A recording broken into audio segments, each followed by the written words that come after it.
السلام عليكم ورحمة الله وبركاته. بسم الله والحمد لله والصلاة والسلام على رسول الله. أحبابنا، يطيب لي اللقاء معكم عبر الأثير لنتحدث عن نعمة من نعم الله عز وجل عمت الكون في هذا العصر، حيث قفز العلم قفزات مهولة، فابتكر العقل البشري نعمة عظيمة لمن أحسن استخدامها ونقمة على من أساء استخدامها، ألا وهي وسائل التواصل الاجتماعي. هذه الوسائل، هذه التطبيقات، هذه المواقع الإلكترونية التي سهلت التواصل بين الناس وعملت على نشر المعلومات ومشاركة المحتوى، أحدثت نقلة نوعية في عالم التكنولوجيا، فسهلت على التاجر تجارته، فأصبح يتاجر وهو على مكتبه مع شتى بقاع الأرض، وسهلت على طالب العلم نوال العلم، فتدخل على مكتبات من العلوم بل شتى العلوم وأنت في بيتك، وسهلت الترفيه على الناس، فأصبح الكل وهو في مكانه بل على سريره يشاهد ما شاء من ألوان المتع واللهو. ولهذه النعمة يا أحبابنا وجهان، وجه خير ووجه شر.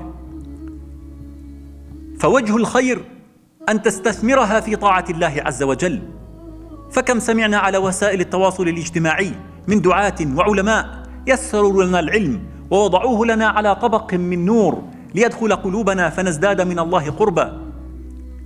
وكم أحبابنا من مجلس علم علمنا كيف نعيش في هذه الحياة بما يرضي الله، وكثير من التجار والأطباء والمهندسين استفادوا من هذه التكنولوجيا بفضل الله عز وجل.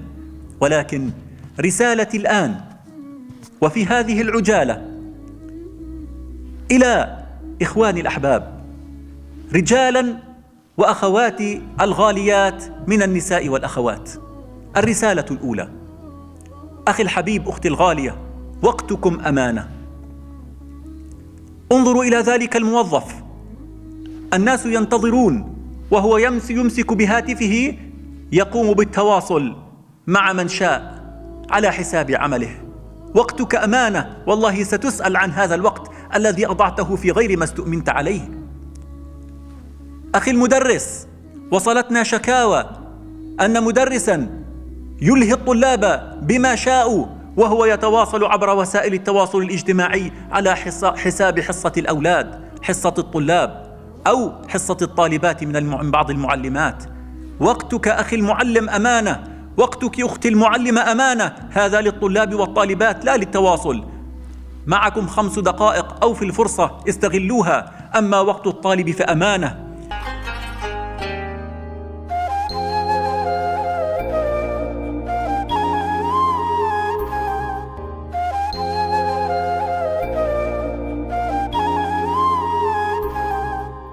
نعم أخي الحبيب، أنت أيها السائق، كم من حادث حصل نتيجة الإهمال وشغلك أيها السائق على وسائل التواصل الاجتماعي. وقتك أمانة، أنت مستأمن على روحك وأرواح من معك وأرواح من حولك من المسلمين. وقتكم أمانة أيها الزوج.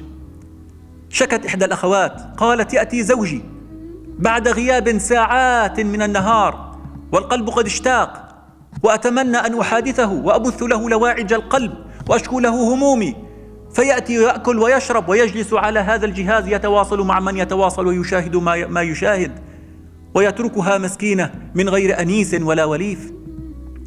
وقتك أمانة، لزوجك عليك حقا ولولدك عليك حقا.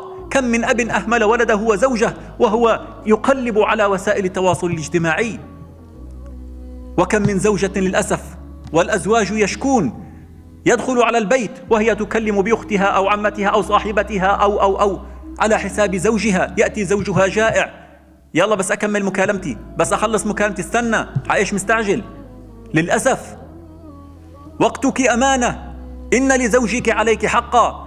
كم من أم أهملت ولدها وتركته يلهو على هذا الجهاز ولا تدري ماذا يشاهد وماذا يحضر وماذا يسمع من الغث والسمين والطيب والخبيث، حتى تتفرغ هي لتواصلاتها الاجتماعية. أختاه اتق الله، أخي اتق الله، فوقتكم أمانة. نعم والله لتسألن يقول الحبيب المصطفى صلى الله عليه وسلم: لا تزول قدم عبد يوم القيامة حتى يسأل عن 4: عن عمره فيما أفناه، وعن شبابه فيما أبلاه، وعن علمه فيما فعل به، وعن ماله من أين اكتسبه وفيما أنفقه. ستسأل أخي الحبيب عن عمرك وعن وقتك، فلتتق الله ولتستخدم هذه التكنولوجيا في طاعة الله عز وجل. نعم، لا ضير أن تسمع وتكلم وتحادث، سهل الله لك هذه الأمور. صل رحمك، انصح، مر بالمعروف وانهى عن المنكر، انشر الخير عبر وسائل التواصل الاجتماعي، ولكن ليس على حساب ما كلفك الله به. الرسالة الثانية: بصرك أمانة. يقول الله عز وجل: قل للمؤمنين يغضوا من أبصارهم ويحفظوا فروجهم. وخاطب النساء فقال: وقل للمؤمنات يغضضن من أبصارهن ويحفظن فروجهن. نعم، عينك أمانة، وأنت تقلب على هذا الجهاز. كم من منظر يخدش الحياء قد رأيت، كم من منظر يسيء لعفتك قد رأيت.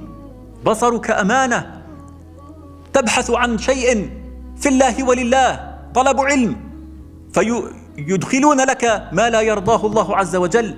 فمن كان صاحب تقوى غض البصر، ومن كانت عنده شيء من الشهوات والنزوات نظر فعصى وعكر قلبه بهذه السموم.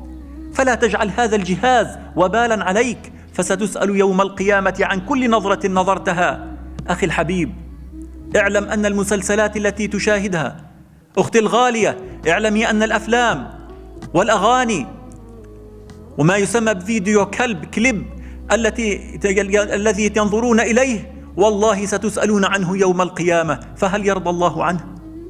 أليست تلك النساء الكاسيات العاريات عبر هذا الجهاز وهذه الوسائل والتطبيقات قد حرم الله النظر إليهن؟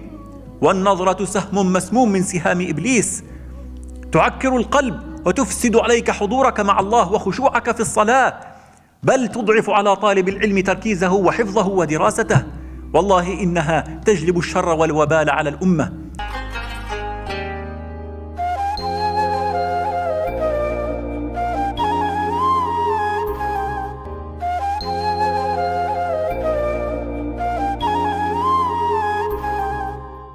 فبالذنوب يا أحبابنا يفسد الفرد والأسرة والمجتمع، بل تهدم الأمم والشعوب.